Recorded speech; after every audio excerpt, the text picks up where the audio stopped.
আসসালামু আলাইকুম, বিসমিল্লাহির রহমানির রহিম। আজ আমি আপনাদের মধ্যে নিয়ে এসেছি বাদামের একটা রেসিপি। আমি এখানে দিয়ে দিলাম রসুন কুচি, পেঁয়াজ কুচি এবং মরিচ কুচি।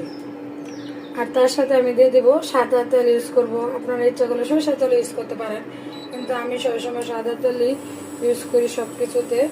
তাই আমি আজকেও সাদা তেল ইউজ করলাম, আপনারা চাইলে ইউজ করতে পারেন। আর এখানে দিয়ে দেব মরিচ গুঁড়ো 2 চামচ। এখানে দিয়ে দেব 1 চামচ হলুদ গুঁড়ো,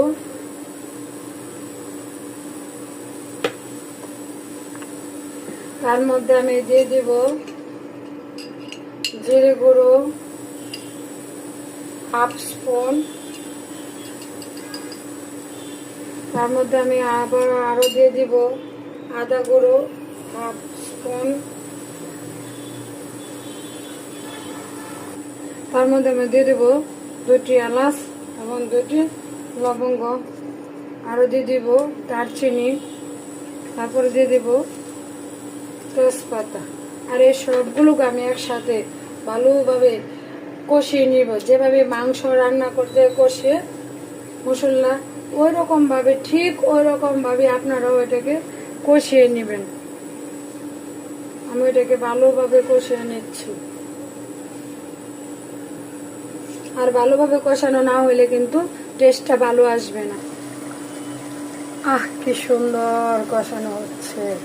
আর ওরকম ভাবে কষানো হলে আমি আমার প্রচেষ্টা শুরু করে দেব। আপনারা সবাই দেখতেই পাচ্ছেন যে কত সুন্দরভাবে কষানো হচ্ছে। আর একবারে ঠিক মাংসের মতো কষাতে হবে। যদি কষানোটা ভালো না হয় খাবারের টেস্টটা কিন্তু ভালো আসবে না। অনেক সুন্দর কষানো সেম। জি, আমার মাংসটা এখন মশলাটা এখন কষানো হয়ে গেছে। আর এটাকে কষাবো যেরকম ভাবে মাংস কষিয়ে রান্না করেন, মশলাটাকে ঠিক ওই রকম ভাবে, সেম ওই রকম ভাবে কষাতে হবে। আর আমি আমার যে পিনাট গুলো ছিল ওইগুলোকে আমি গতকালকে রাত্রে ভিজিয়ে রেখেছি। রাত্রে ভিজানোর পর আজ সকালে সেগুলোকে আমি ব্যান্ড করে নিয়েছি। আপনারা সেমই কাজ করবেন, রাত্রে ভিজিয়ে রাখবেন আর সকালে সেগুলো ইউজ করবেন।